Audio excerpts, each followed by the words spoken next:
Assalamualaikum warahmatullahi wabarakatuh. Perkenalkan, nama saya Rizky Naufal dengan NPM 2375825. Nah, di sini saya akan menjelaskan tentang konsep dasar support vector machine atau SVM. Di sini saya akan menjelaskan definisi dan tujuan, komponen utama SVM, intuisi SVM, kernel trig, mengapa memilih SVM, lalu penerapan SVM pada dataset Titanic.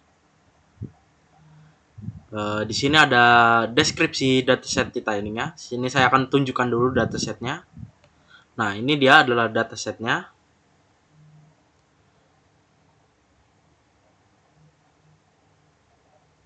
Kita kembali lagi.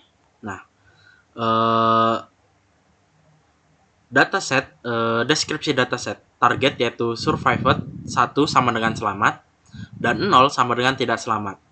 Fitur-fitur pada dataset Titanic adalah di kolom ada pass and grid, tipe datanya integer, lalu ada PC class, P class, tipe datanya integer, lalu ada nama, tipe datanya string, Z, tipe datanya string, lalu H, tipe datanya float, zip SP, tipe datanya integer, lalu parts, tipe datanya integer, lalu ticket, tipe datanya string, lalu var, tipe datanya float, lalu ada cabins, tipe datanya string, lalu embarked, tipe datanya string.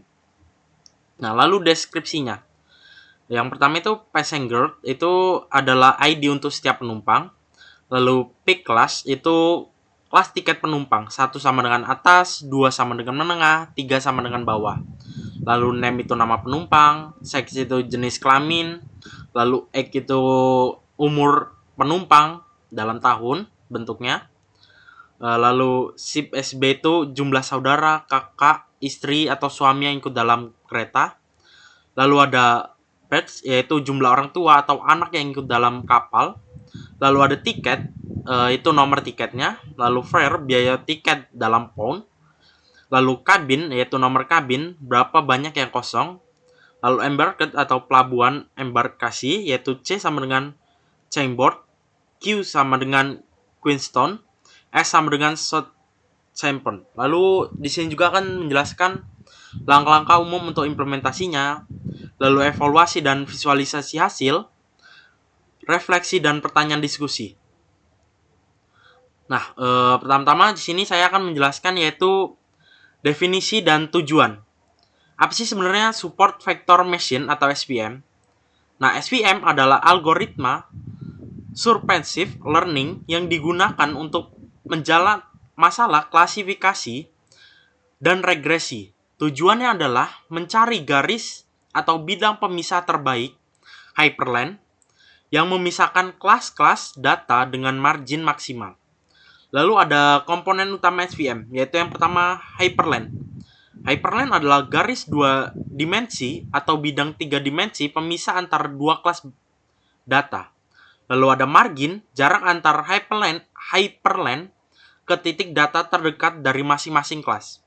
Lalu ada support vector, yaitu titik data yang paling dekat ke hyperlink yang menentukan posisi dan orientasi hyperlink.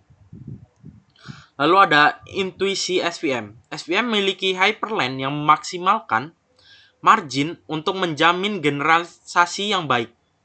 Lalu ada kernel trig, yaitu saat data tidak dapat dipisahkan secara linear, SVM menggunakan fungsi kernel seperti linear, RBF yaitu radial based function, lalu polinomial, lalu ada sigmoid. Lalu mengapa sih memilih SVM? Nah, yang pertama itu efektif pada ruang berdimensi tinggi, cocok untuk dataset yang ukurannya kecil hingga sedang, karena dataset Titanic kita ini berukuran kecil, maka kita menggunakan SVM. Lalu juga dapat menangani kasus non-linear dengan kernel trig. Nah, lalu penerapan SVM pada dataset Titanic. Nah, di sini saya akan menjelaskan langsung ke code-nya. Nah, di sini adalah code-nya. Nah, yang pertama yaitu bagian ini. adalah import untuk library yang kita gunakan pada code ini. Lalu ada di sini ini untuk membaca file CSV datasetnya. Nah, lalu yang ini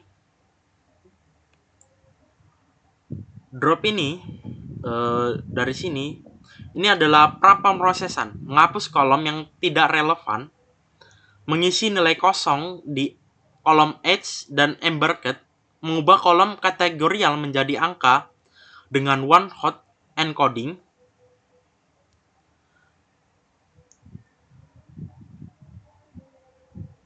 Nah, lalu di sini ada split feature label.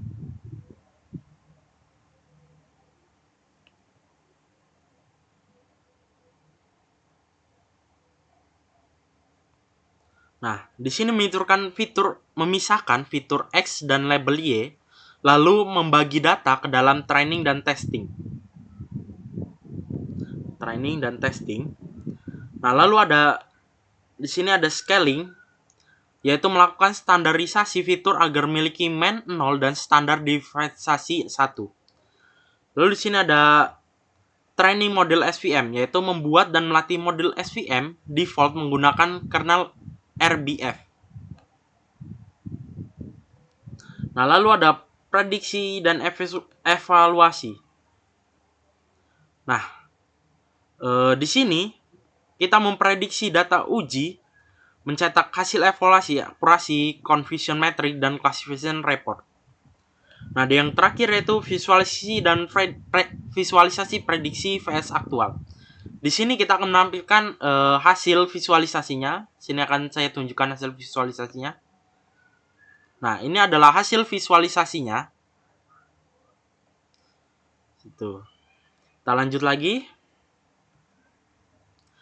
Nah, lalu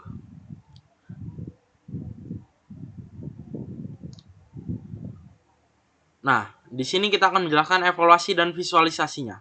Akurasi, misalnya hasil akurasi 0,82 itu cukup baik untuk baseline. Lalu ada confusion metric, menampilkan jumlah prediksi yang benar dan salah dari dua kelas. Lalu ada classification report, itu menunjukkan precision, recall, dan F1 score untuk masing-masing kelas. Nah, di sini ada refleksi dan pertanyaan diskusi. Yang pertama itu jelaskan apa yang masuk dengan Hyperland pada kasus ini, Titanic. Bagaimana SVM menemukannya dan apa artinya terhadap keputusan selamat atau tidak selamatnya penumpang. Nah, penjelasannya adalah pada kasus Titanic, SVM menentukan Hyperland di ruang fitur. Contoh, usia versus fare untuk memisahkan penumpang yang selamat dan tidak. Lalu yang kedua, mengapa scaling fitur penting sebelum menggunakan SVM?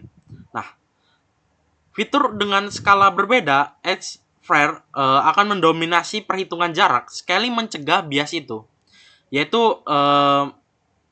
mencegah perhitungannya yang terlalu jauh. Lalu ada dampak pemilihan kernel terhadap performa model. Nah, yang pertama yaitu linear cocok jika data bisa dipisahkan dengan garis lurus.